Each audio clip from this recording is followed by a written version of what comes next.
Hi guys, and welcome back to class. In our last class we discussed using the EQ and compressor. Well, in this lesson I will be discussing how to do audio cleanup and so you can have better audio. So I'll also be teaching you how to reduce noise as well. So let's jump right in.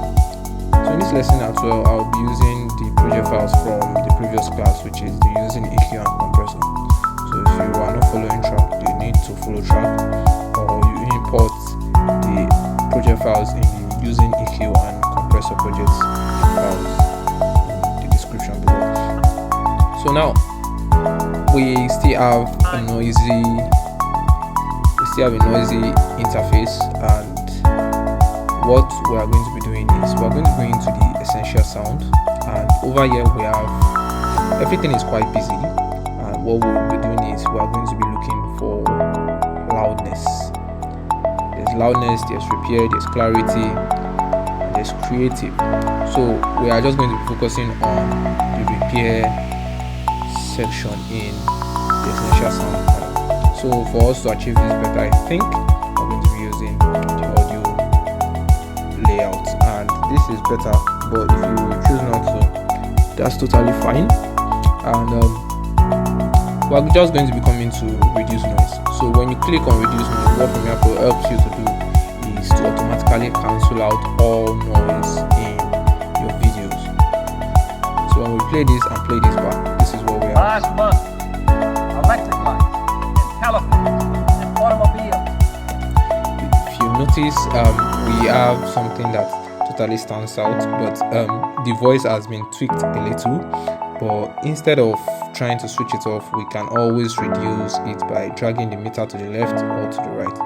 So this is where we are now. Became available.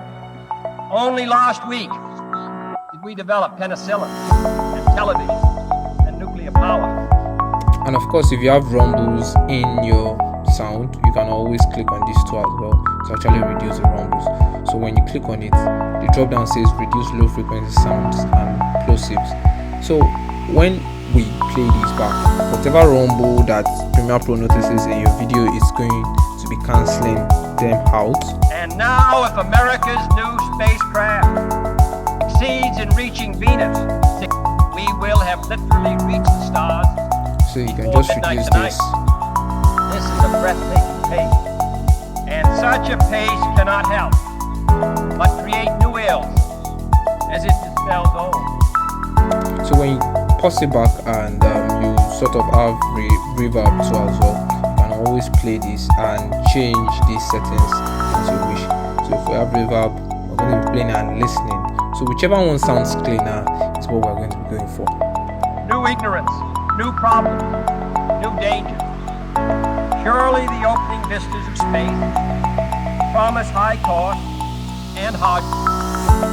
I think this is quite impressive as opposed to what we initially had, and this is a stepping stone in actually cleaning your noise or your audio. But if you want to further edit, you can always go back to the editing workspace.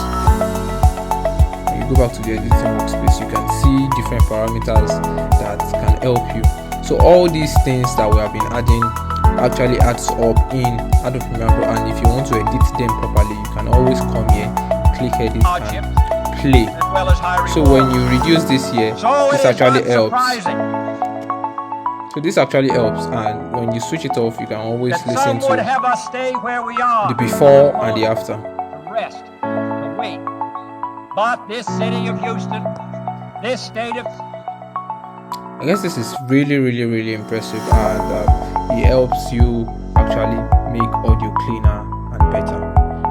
So that will be all for now. So in our next class, I'll be engaging you on how to increase audio clarity. That's your dialogue clarity when you're speaking and you want to hear yourself clearer. So